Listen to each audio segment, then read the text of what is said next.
اپنی بعیت میں لیتی، مریدی عطا فرماتی. سب کرنے کے بعد 3 دن کے بعد انہیں جاتا ہے تو جابا اسے اس عبدال کی جگہ پر اسے فائز کر ڈالو بول کو بھیجتے.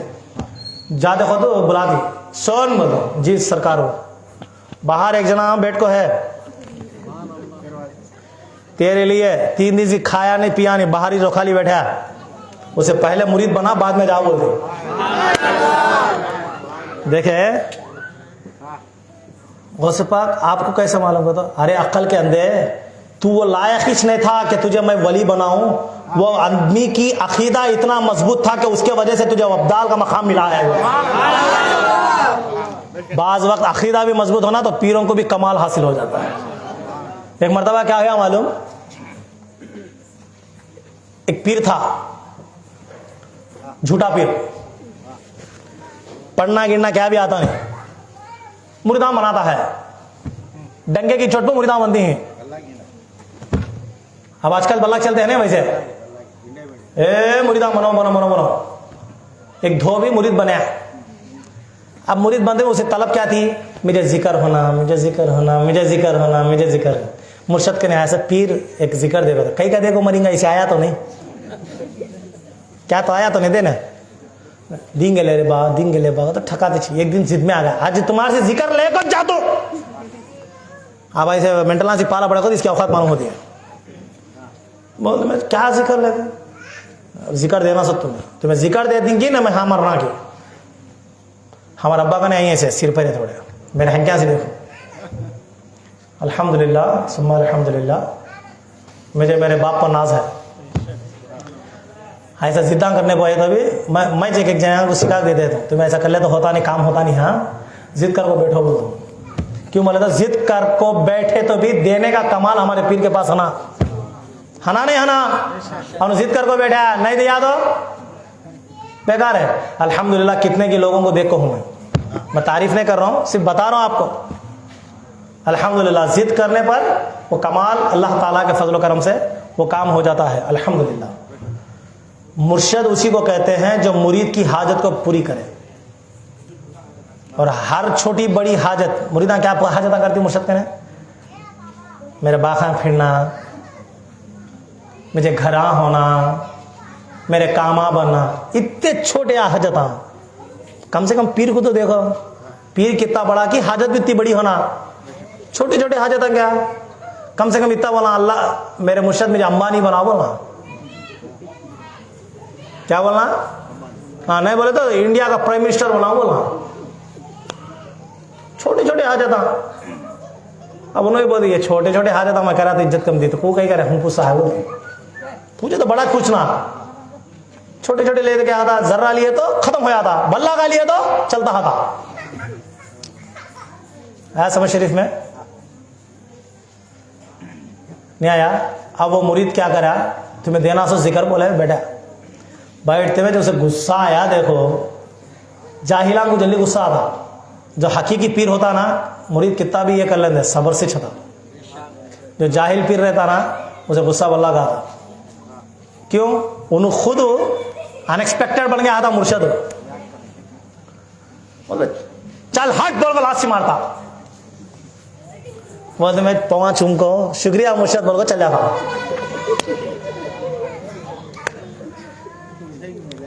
ایک مہینے کے بعد دومنی دال ہے ہمارا، دومنی دال میں آنے آئے ہے تھی صاحب. آتے آتے ندی آڑا ہے نہیں، ویسا ندی ایک آڑا آتی ہے. ادھر کو آنا بولے تو جہاز ہونا، ٹھہر کو ہتی. انہیں دھو بھی نہیں، دھو لے تو کپڑے دیکھتا بھی، گانا گا لیتا، ذکر کر لیتا، دیکھتا دیکھے تو مرشد دیکھتے، مرشد بولتا انہیں تھک جاتا، کون آیا رے بڑی بھاگ لے آتا ہے تو ڈر جاتا. اسے میری پوری حقیقت معلوم ہو سکا ہے تو جب ذکران بولا تو لاش سے مارا ہے. اب وہ اسے میرا بھنڈار پھوڑا تھا تو میری عزت کیا ہو جاتی بولو ڈر جاتا. حضرت کے ساتھ 4-5 چھیلے ہیں با میری عزت گئی رے پانی میں بول کر ڈر جاتا، کاپتا تھا.